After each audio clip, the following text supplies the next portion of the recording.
आज हम इस वीडियो में चर्चा करेंगे जब किसी जीएसटी डीलर के पास डिपार्टमेंट की तरफ से कोई सम्मन आता है या कोई नोटिस आता है तो उसको किस प्रकार से हम हैंडल करें और अपनी बात को रख पाएँ उनके सामने। जो भी डिपार्टमेंट सम्मन इशू करता है वो section 70 of the CGST act के अंडर करता है। उसमें सम्मन के अंदर जो उसे इंफॉर्मेशन मांगनी होती है वो उसमें लिखी हुई होती है कि उसे क्या क्या इंफॉर्मेशन चाहिए और वो किस वजह से आपको आपकी फ़िज़िकल प्रेजेंस चाहता है और स्टेटमेंट लेना चाहता है। तो हमें जब सम्मन आए तो हमें कभी भी बहुत ज़्यादा पैनिक नहीं होना चाहिए कि ये क्या आ गया और क्या कमी रहेगी।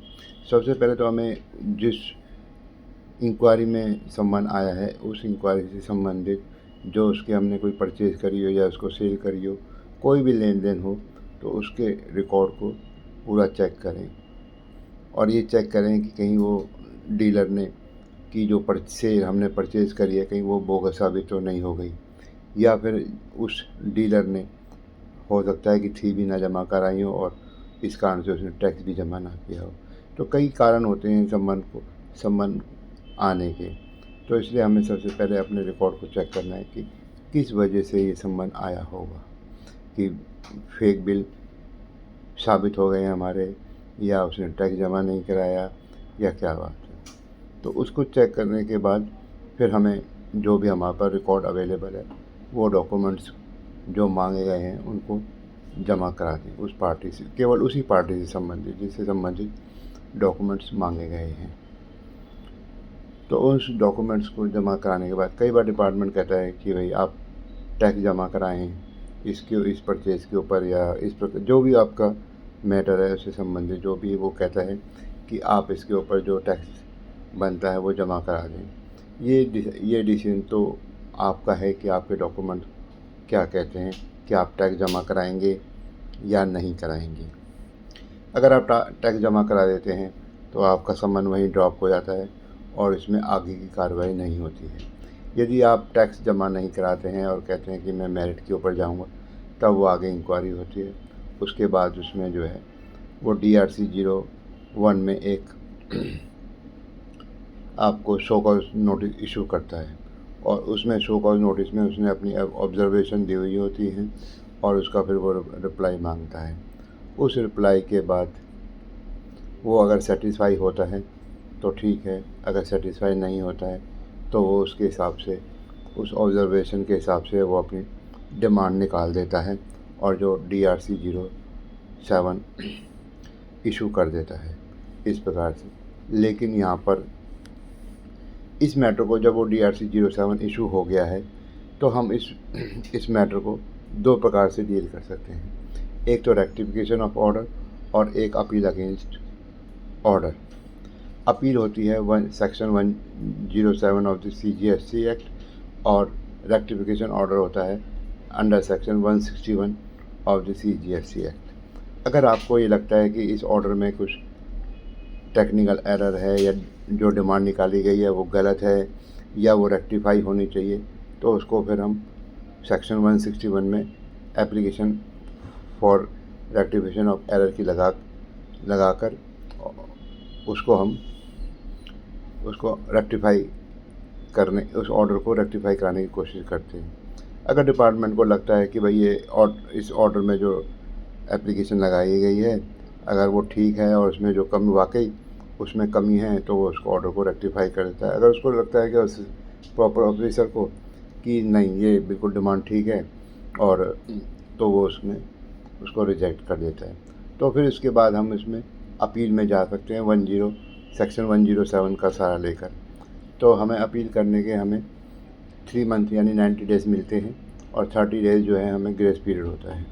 तो हम इसमें अपील फाइल कर सकते हैं इस प्रकार से। लेकिन इसमें जो DRC 01 इशू करता है उसमें एक चीज़ और भी है कि उसको DRC 01A भी इशू करना चाहिए, लेकिन वहाँ पर अब प्रॉपर ऑफिसर को वो एक डिस्क्रिशनरी पावर दे रखी है। तो वहाँ पर वर्ड यूज़ किया गया है मे। तो उस केस में वो कई बार इशू करते हैं, कई बार इशू नहीं करते हैं।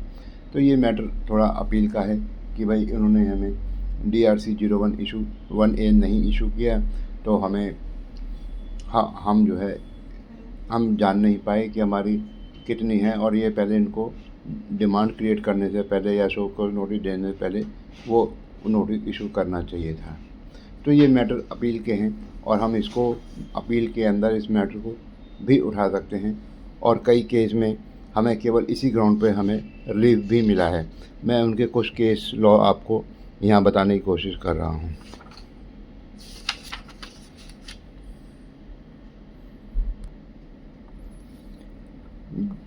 DRC 01A जो है रूल 142(1) रूल 142 सब रूल 1A के अंदर इशू किया जाएगा, और उसमें जो केस लॉ है वो skyline automation industries versus state of UPA and others WP number 1512 of 2022 का ये केस है। उसमें यह डिसाइड हुआ कि बिना DRC 01A इशू हुए केस को जो है उन्होंने शो कॉज नोटिस को क्वैश कर दिया।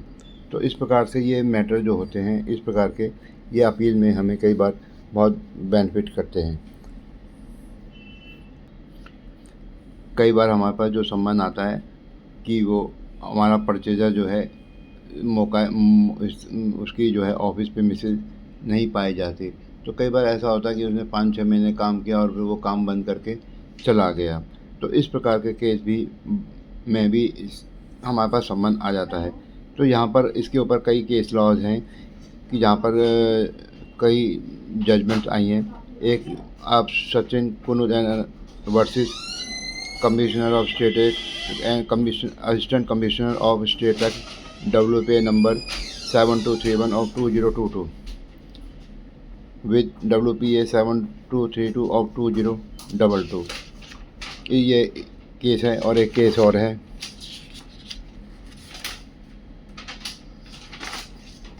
श्राद्ध overseas private limited versus assistant commissioner 2023 सेंटेक्स 118 कलकत्ता। इसमें ये हुआ कि भाई इसमें ये सवाल था कि भाई क्या मैंने जब ट्रांजैक्शन हमारी हुई थी, क्या उस समय जो GSTN एग्जिस्ट करता था या नहीं करता था। तो इस केस में जब ट्रांजैक्शन हेल्ड हुई तो उस समय पहले जो है GSTN चालू था, उसका GST नंबर चालू था। तो कोर्ट ने इसी बेस के ऊपर फैसला सुनाया कि भाई इसका जो है ट्रांजैक्शन वो ठीक है, और हमने जो है जब वैलिड रजिस्ट्रेशन उसके पास था तब हमने ट्रांजैक्शन करी। तब वहाँ कोर्ट ने जो है फैसला दिया कि जब ये ट्रांजैक्शन हुई थी उस समय वैलिड GSTN नंबर दोनों डीलर के पास था। एक केस लॉ है जिस LGW industries limited versus UOI union of India 2023 सेंटेक्स 372 कलकत्ता। उसमें भी यही हुआ था कि भाई पार्टियों जिससे ट्रांजैक्शन की थी वो उसका नंबर कैंसिल हो गया। तो ऑनरेबल कोर्ट ने यही कहा कि क्या वो नंबर जो है ट्रांजैक्शन के से पहले कैंसिल हुआ था या बाद में हुआ था। तो बाद में वो उसका नंबर बाद में कैंसिल हुआ था। तो कोर्ट ने उसकी सारी ट्रांजैक्शन को जेन्युइन माना और उसको इनपुट का बेनिफिट पूरा इनपुट का बेनिफिट दिया। और यहाँ पर DRC 07 जो इशू हुआ था वो ड्रॉप कर दिया, क्वैश कर दिया उसको। अच्छा, एक केस इसमें एक मैटर और भी है कि क्या अपेलेंट दूसरों की गलतियों के लिए जिम्मेवार हो सकता है। तो कोर्ट ने कहा नहीं। एक केस है messrs DY Bethel enterprise versus state tax officer. उसमें यही हुआ कि एक जो डीलर है अगर वो अपने सही ट्रांजैक्शन कर रहा है, अपने सोच जो भी जितनी भी उसके पास नॉलेज है उस हिसाब से कर रहा है, तो वो जो उसके beyond the control of the अब जो है कोई भी मैटर है तो वो उसके लिए जिम्मेवार नहीं है। अब मान लीजिए मुझे नहीं, जब GST पोर्टल पे उसका नंबर आ रहा है, चेक कर लिया मैंने, सब कुछ चेक कर लिया, तो मैं इससे ज़्यादा और क्या करूँ किसी परचेज़ को चेक करने के लिए। इस प्रकार से ये जो है जो मैटर था उसमें जो है एसएससी के डीलर के फेवर में गया, उसमें कोर्ट ने यही फैसला सुनाया। तो इस प्रकार से जब हमारे पास ये सम्मान आते हैं तो हमें अपने केस को ये देखना चाहिए हमारा केस किस प्रकार का है, कि हमारा केस फेक बिल की कैटेगरी में आ रहा है या उस पार्टी ने टैक्स जमा नहीं कराया है। तो अगर मान लीजिए हमारा केस फेक बिल में, या जिसे हम कहते हैं कि फेक बिल यानी पार्टी नहीं पाई गई, लेकिन हमें नहीं पता कि वो पार्टी है या नहीं है, तब हमें किस प्रकार से उसको डील करना है। कई बार ऐसा भी है कि पार्टी ने जिस डीलर से माल परचेज़ करके ला रहे हैं उसका काम नहीं चल पाया, वो 6-7 महीनों में अपनी दुकान बंद करके चला गया, तो वो भी उस समय नहीं पाया जाएगा। तो इस केस में ये जो केस हैं ये कई प्रकार के होते हैं कि हम जिसको एट ए टाइम हर एक को हम यूनिवर्सली केस नहीं कह सकते कि भाई हर केस में ऐसा ही होगा। हर केस के फैक्ट्स अलग होते हैं कि भाई वो किस बेस पे वो है जो है परचेज बिल को वो गलत साबित कर रहे हैं और उसकी डिमांड निकाल रहे हैं। वो मैटर टू मैटर डिपेंड करता है। इसलिए हमें अपने केस को जो सम्मान आया है उसको बहुत ध्यान से देखना है, स्टडी करना है और अपने पेपर को जो हम सबमिट कर रहे हैं उनको देखना है। अगर परचेज हमारी गलत साबित होती है तो हमें चाहिए कि हम उसको टैक्स जमा कराएं, वो या नहीं, वो आपने फैसला डीलर का अपना खुद का होता है कि वो क्या समझता है, वो क्या चाहता है। इस प्रकार से आज इस वीडियो में इतना ही।